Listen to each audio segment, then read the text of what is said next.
Hello, good evening, नमस्कार। स्वागत है आप सभी का स्टडी फॉर सिविल दुनिया में। आज का हमारा टॉपिक है राज्य के नीति निदेशक तत्व, जो कि बेहद ही महत्वपूर्ण है किसी भी परीक्षा के लिए। बीएड के पेपर 2 समकालीन भारत एवं शिक्षा, उसमें यूनिट 5 में ये टॉपिक जो है वो क्लियरली दिया हुआ है कि भारतीय संविधान तथा नीति निदेशक तत्व, इसीलिए ये बहुत ही इम्पॉर्टेंट है। करीब करीब 5 से 10 क्वेश्चन जो हैं वो इसी से होंगे। तो आइए हम इसको शुरू करते हैं और देखते हैं कि क्या है राज्य के नीति निदेशक तत्व। राज्य के नीति निदेशक तत्व जो है वो संविधान के भाग 4 में है। भाग 4 में है, जैसा कि आप लोगों को पता ही होगा कि संविधान में जो है वो कितने भाग हैं। संविधान में जो भाग हैं वो 22 भाग हैं, जिसमें से कौन से भाग में है ये? भाग 4 में। और जो मूल अधिकार जो हैं वो किस में हैं? भाग 3 में हैं। ठीक है, तो उसके बाद नेक्स्ट है कि इसको कहाँ से लिया गया है, तो इसको आयरलैंड के संविधान से ग्रहण किया गया है। यहाँ पे एक इंटरेस्टिंग फैक्ट ये भी है कि आयरलैंड ने जो है वो खुद भी किससे लिया था? स्पेन के संविधान से लिया था। उसके बाद नेक्स्ट है कि आर्टिकल कौन से आर्टिकल से किस आर्टिकल तक जो है वो ये है राज्य के नीति निदेशक तत्व। तो आर्टिकल 36 to 51 जो है उसमें राज्य के नीति निदेशक तत्वों को बताया गया है। नेक्स्ट है, हम जानेंगे कि राज्य के नीति निदेशक तत्व होता क्या है। ठीक है, तो यहाँ पर क्लियरली ही पता चल रहा है कि नीति निदेशक, ठीक है, राज्य जब कोई भी स्कीम या मतलब प्रोग्राम वगैरह कुछ बनाएगा या कोई नीति बनाएगा, तो क्या उसको ध्यान में रख करके चलेगा, इन तत्वों को ध्यान में रख करके चलेगा। इसी में राज्य के नीति निदेशक तत्व हैं। तो आइए देखते क्या है कि राज्य के नीति निदेशक तत्व राज्य को दिए गए वे सकारात्मक निर्देश हैं। ठीक है, सकारात्मक का मीन्स यहाँ पर ये है कि वो उन पर मतलब उनके लिए कंपलसरी नहीं है। जब राज्य का जो मन होगा, अगर उसकी इच्छा होगी तो वो लागू करेगा, अगर उसकी इच्छा होगी, और नहीं उसकी इच्छा करेगी तो वो नहीं लागू करेगा। ठीक है, यहाँ पे इसका मतलब ये हो गया। उसके बाद में जिसका पालन नीति निर्माण में किया जाना जरूरी है। ठीक है, निदेशक तत्वों का उद्देश्य भारत को एक कल्याणकारी राज्य बनाना है। निदेशक तत्वों का उद्देश्य क्या है? भारत को एक कल्याणकारी राज्य जो है वो बनाना है। जैसे फॉर एग्जांपल आपने देखा होगा कि जो समान नागरिक संहिता जो है वो गोवा में लागू है, लेकिन क्या है वो मतलब उनको निर्देश है कि सबको लागू करना चाहिए, लेकिन क्या है वो सिर्फ गोवा में लागू है, वो पूरे देश में लागू नहीं है। हालांकि ऐसा कहा जाता है कि इसको लागू किया जाए, तो ये वही है। यहाँ पे इसको आप एग्जाम्पल के रूप में समझ सकते हैं। तो ये सकारात्मक निर्देश है, जिसको उसकी राज्य की इच्छा पर निर्भर करता है। ठीक है, उसके बाद नेक्स्ट हम जानेंगे कि कल्याणकारी राज्य बोलते किसको हैं। ठीक है, तो कल्याणकारी राज्य से तात्पर्य ऐसे देश से है जिसमें सरकार जनता के सभी वर्गों और वंचित वर्गों के कल्याण का कार्य करती है। ठीक है, जनता के सभी वर्ग होंगे, मतलब यहाँ पे कोई भेदभाव नहीं किया जाएगा, सभी वर्ग और वंचित वर्गों के कल्याण को ध्यान में रखा जाएगा। नेक्स्ट है, हम जानेंगे कि आर्टिकल 36 जो है वो क्या कहता है। आर्टिकल 36 कहता है कि इसमें राज्य की परिभाषा है। ठीक है, राज्य की परिभाषा जो है आर्टिकल 12 जो दिया है, मूल अधिकार 12 से 35 तक हैं, तो उसमें बताई गई है। आइए हम देखते हैं कि आर्टिकल 12 क्या है, जिसमें बताया गया है कि उस राज्य की डेफिनेशन बताई गई है। तो क्या है उसमें? केंद्र की संसद और सरकार। ठीक है, राज्य में कौन कौन से वर्ड्स जो हैं वो राज्य के अंतर्गत आते हैं, तो हम उसको देख रहे हैं। तो क्या है? केंद्र की संसद और सरकार, प्रांत का विधानमंडल और सरकार, स्थानीय संस्थाएं जैसे नगर पालिका, जिला बोर्ड। ठीक है, उसके बाद कोई भी व्यक्ति या संस्था जो सरकारी शक्ति का प्रयोग करती है, वो सब राज्य के अंतर्गत आएंगी। अब इसमें देखिए, केंद्र की संसद और सरकार का अर्थ क्या है? तो संसद हो गया यानी लोकसभा और राज्यसभा, पीएम प्रधानमंत्री, सचिव, और सरकारी उपक्रमों में काम कर रहे व्यक्ति, मतलब जो गवर्नमेंट के जो वो उपक्रम हैं उनमें काम कर रहे कोई भी व्यक्ति जो हैं वो इसमें शामिल होंगे। प्रांत का विधानमंडल और सरकार का अर्थ क्या है? तो राज्यपाल हो गया, ठीक है, मुख्यमंत्री हो गया, और जितने भी पीसीएस अधिकारी वगैरह होंगे वो होंगे उसमें। नेक्स्ट है कि स्थानीय संस्थाएं जो हैं वो, तो स्थानीय संस्थाएं जैसे जान ही लिए, एग्जाम्पल यहाँ दिया हुआ है, नगर पालिका, नगर निगम, जिला बोर्ड। ठीक है, और जो पंचायतें वगैरह हो गई, ग्राम पंचायतें, ये सब हो गई, ठीक है। उसके बाद में है सरकारी तंत्र, कोई भी व्यक्ति अर्थात सरकारी शक्ति का जो प्रयोग करता है वो सरकारी तंत्र जो है इसके अंतर्गत आता है, ठीक है। तो आर्टिकल 36 में राज्य की परिभाषा दी गई है। नेक्स्ट हम देखेंगे आर्टिकल 37 क्या है। आर्टिकल 37 में जो है वो डीपीएसपी देश के शासन में मूलभूत है, लेकिन ये प्रवर्तनीय नहीं है, ठीक है। देश के शासन में मूलभूत तो है लेकिन प्रवर्तनीय नहीं है। अच्छा, अब हम यहाँ पे कंफ्यूज हो रहे होंगे कि प्रवर्तनीय का अर्थ क्या है। देखिए, प्रवर्तनीय का अर्थ यहाँ पर ये है कि इसके लिए अगर ये कोई भी गवर्नमेंट जो है वो इसको लागू नहीं करती है तो इसको लेकर के, मतलब प्रवर्तनीय और गैर न्यायोचित है ये, तो इसको लेकर के हम न्यायालय में जो है वो नहीं जा सकते हैं, ठीक है। न्यायालय में हम नहीं जा सकते हैं और सरकार को हम बाधित नहीं कर सकते हैं कि वो इसको लागू करे ही करे, ठीक है। ये जो है सरकार की इच्छा पर निर्भर करती है। हालांकि इसमें होता ये है कि इसमें उसको न्यायालय को भी ये अधिकार है कि अगर उसे लगता है कि आर्टिकल 14 और आर्टिकल 19, आर्टिकल 14 है समता का अधिकार, आर्टिकल 19 है स्वतंत्रता का अधिकार का जो है उसको अगर लगता है कि उसका हनन हो रहा है तो वो उस पर असंवैधानिकता से उसको बचा सकती है और उसमें वो कर सकती है, लेकिन डायरेक्टली नहीं जा सकते। जैसे मूल अधिकार में क्या होता है कि अगर हमारे किसी भी उसका हनन हो रहा है तो हम क्या कर सकते हैं, डायरेक्टली जो है सुप्रीम कोर्ट भी जा सकते हैं, हाई कोर्ट भी जा सकते हैं, ठीक है। उसके बाद में है आर्टिकल 38 क्या है। तो आर्टिकल 38 में बताया है, 38 जो है 2 पार्ट में है, 38(1) और 38(2). सामाजिक, आर्थिक और राजनीतिक न्याय से परिपूर्ण व्यवस्था लागू हो। 38 क्या कहता है कि सामाजिक, आर्थिक और राजनीतिक न्याय से परिपूर्ण, ठीक है, यानी सभी को बराबर का न्याय मिले सामाजिक, आर्थिक और राजनीतिक क्षेत्र में, ठीक है।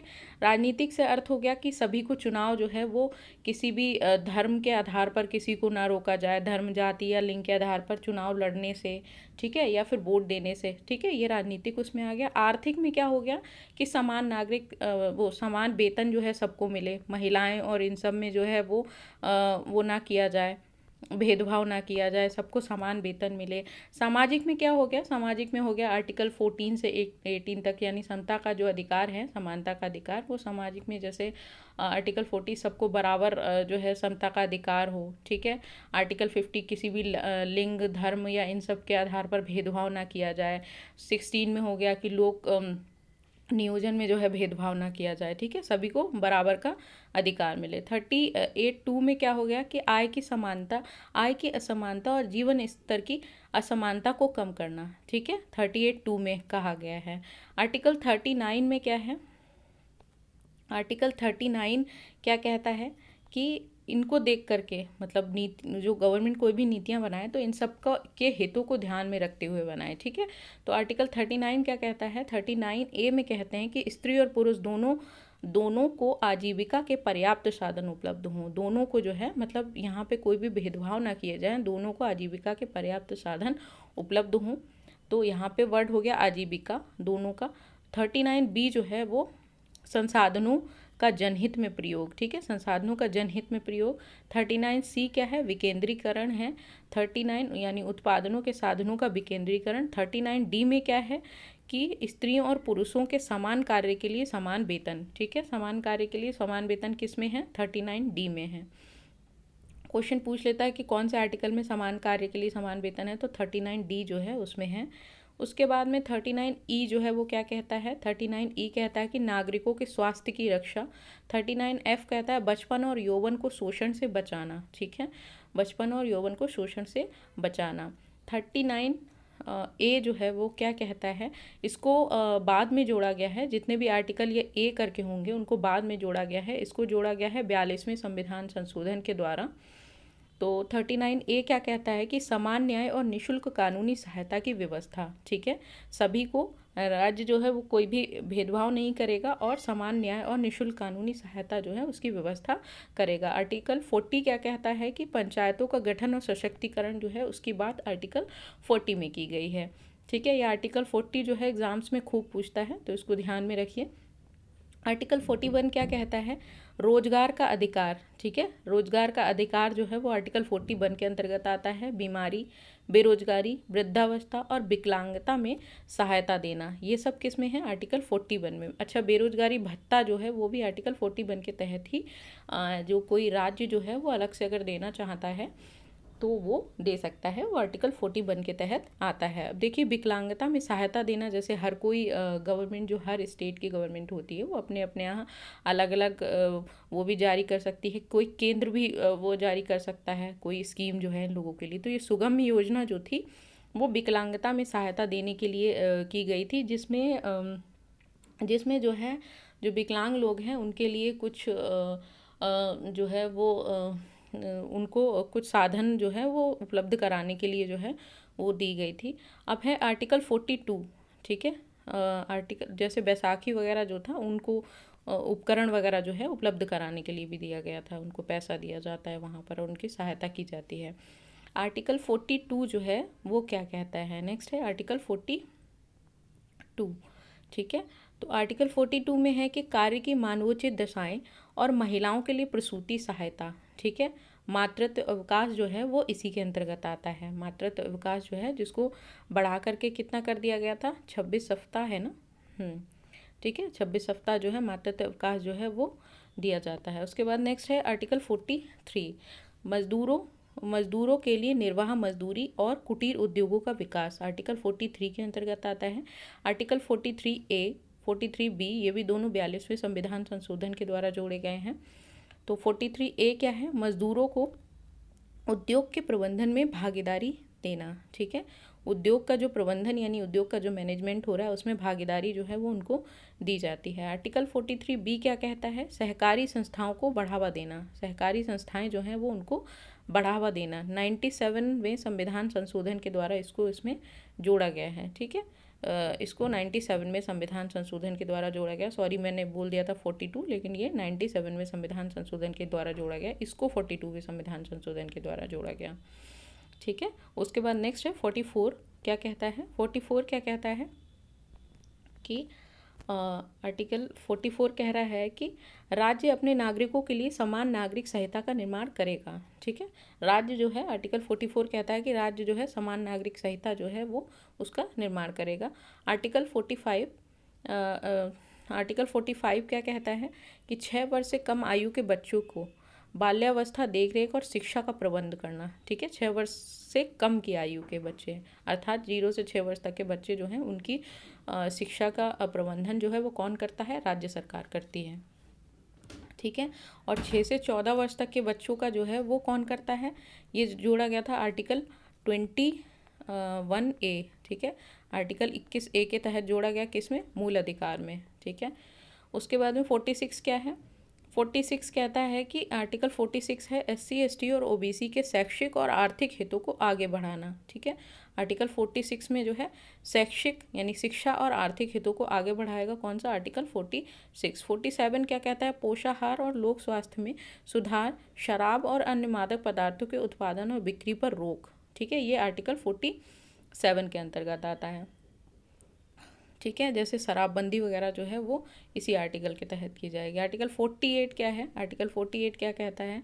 ये कहता है कि कृषि और पशुपालन का गठन करना या बढ़ावा देना, गाय एवं अन्य दुधारू पशुओं के वध पर निषेध जो है वो आर्टिकल 48 के तहत किया जाता है। आर्टिकल 48A जो है इसको भी संविधान संशोधन के द्वारा जोड़ा गया है। ये है पर्यावरण का संरक्षण और वन्य जीवों की रक्षा, पर्यावरण का संरक्षण और वन्य जीवों की रक्षा, आर्टिकल 48A। 49 में क्या है? राष्ट्रीय महत्व के स्मारक वस्तुओं और स्थानों का संरक्षण करना, 49। 50 में क्या है? कार्यपालिका से न्यायपालिका का अलगाव, आर्टिकल 50 है। आर्टिकल 51 में क्या है? इसमें है कि अंतर्राष्ट्रीय शांति और सुरक्षा को बढ़ावा देना, ठीक है। ये हो गए हमारे राज्य के नीति निर्देशक तत्व जो कि हमने पढ़ लिए आर्टिकल 36 to 51 तक, ठीक है। उसके बाद में हम नेक्स्ट टॉपिक में कुछ और डिस्कस करेंगे, ठीक है। आज के लिए इतना ही। Thank you so much.